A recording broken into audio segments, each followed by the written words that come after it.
Hey, this is Mike. It's kind of a windy day, so hopefully my wind filter thing will work today.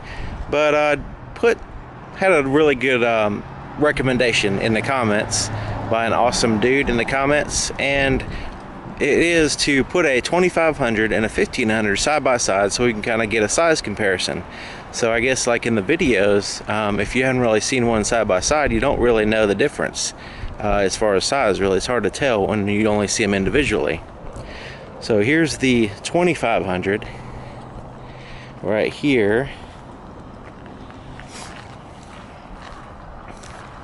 and the 1500's on the other side. So this one has a longer bed, a bigger front end.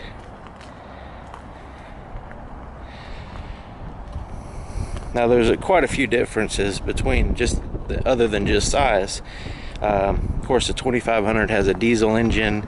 The 1500 has a gas. That's one major difference. They're both four-wheel drive.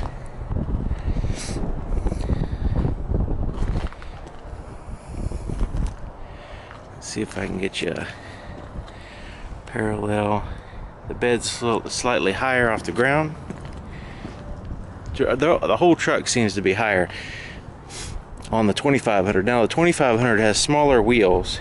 The 1500 has 20-inch wheels, and the 2500, I think they're 18s. Yes, 18-inch steel wheels. So I don't know if that's a factor. Some of the 2500s are a little bit bigger, but see if you can kind of see. I don't know exactly what would be the best angle. So for a size comparison, maybe that right there kind of helps. But one thing you'll notice, there's a lot more ground clearance on the 2500. But see, on the 1500, I don't know if you can see, I'm going to put the camera down here. It has an independent front suspension with a CV axle for the four-wheel drive system.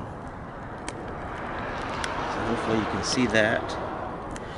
And then here, on the 2500, I'm going to put the camera in a similar spot, and you should be able to see that it has a solid front axle. So it's a lot heavier duty, the 2500.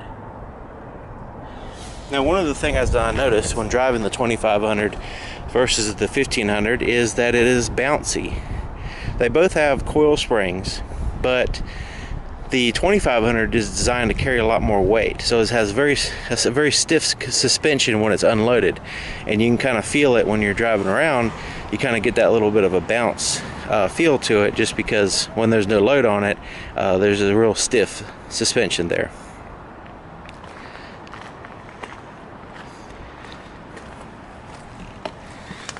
Let's take a look here at the springs.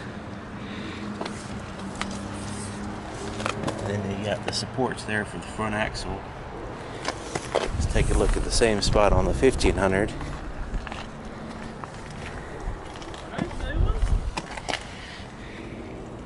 And this one has like a strut thing here and no support there.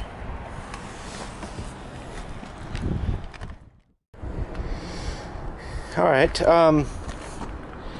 Now this one, of course, is a different trim level. This is a Laramie over here, so you got a lot of more options. You got fancier headlights and stuff.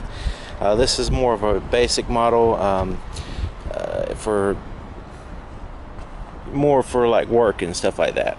This one's got leather. The 2500's got cloth. But I just wanted to give you an idea of the size comparison. Now, this particular, basically, as far as like the interior room, it seems to be identical. The seats have about the same room.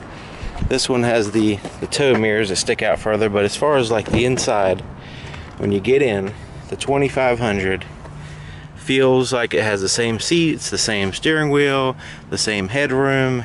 Everything about the interior is pretty much identical as far as the roominess of the interior as the 1500. And I haven't measured it, but it seems like the bed is about the same size too, as far as that goes. I may be totally wrong, and it might be an extra inch or so on the on the 2500.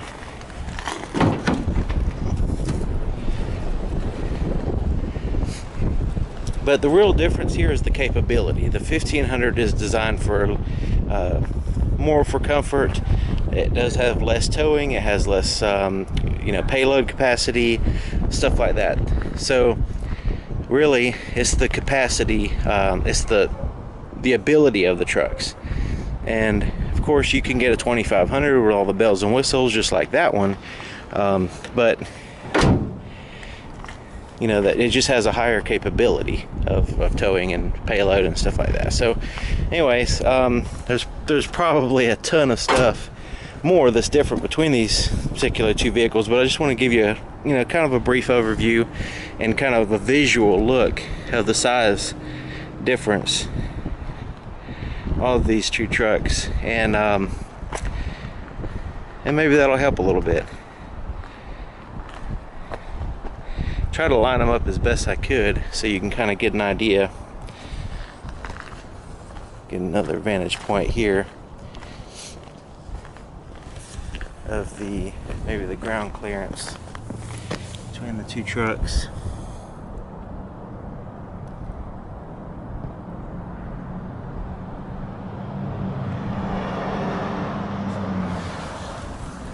Alright, if you have any questions, I'll try my best to answer them. And of course, suggestions like this really help me out.